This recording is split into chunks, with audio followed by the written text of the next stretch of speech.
Assalamualaikum warahmatullahi wabarakatuh. Selamat datang di YouTube channel aku.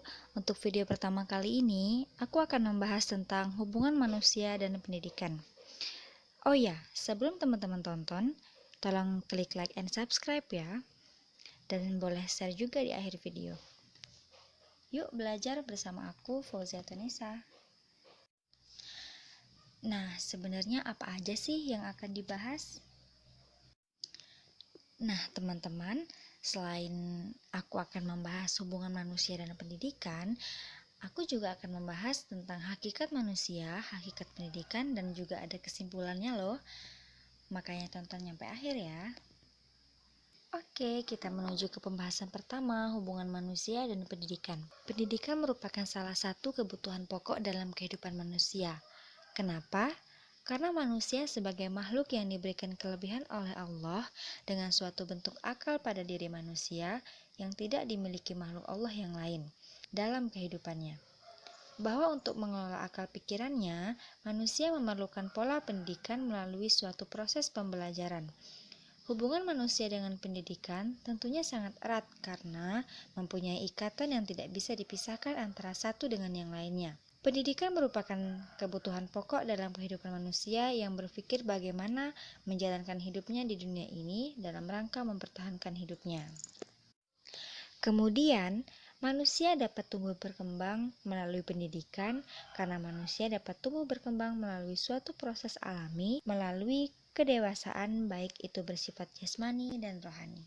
Dalam Undang-Undang Sistiknas Nomor 20 Tahun 2003 Bab 1, pendidikan adalah usaha sadar dan terencana untuk mewujudkan suasana belajar dan proses pembelajaran agar peserta didik secara aktif mengembangkan potensi dirinya untuk memiliki kekuatan spiritual, keagamaan, pengendalian diri, kecerdasan, akal mulia, serta keterampilan yang diperlukan dirinya, masyarakat, dan bangsa dan negara.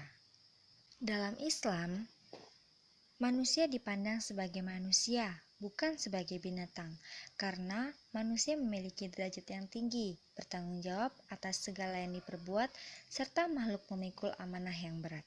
Al-Farabi, Al-Ghazali, dan Ibnu Rushd mengatakan bahwa hakikat manusia yaitu yang pertama ada jasad dan jiwa.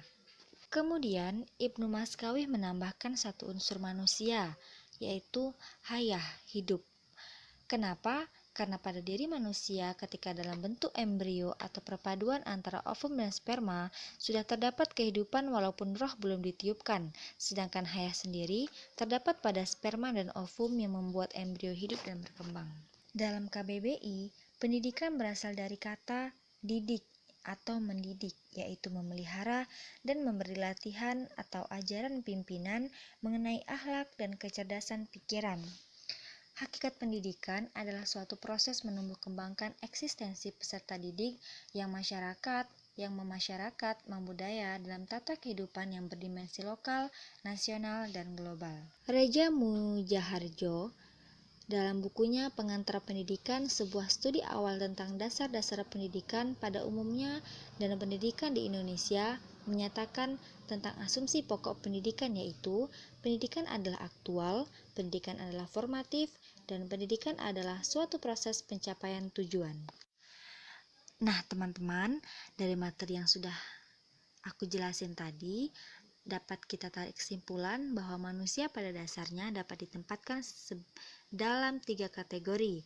Yang pertama yaitu manusia sebagai makhluk biologis, kedua manusia sebagai makhluk psikis, dan ketiga manusia sebagai makhluk sosial. Terima kasih sudah menonton video ini. Wassalamualaikum warahmatullahi wabarakatuh.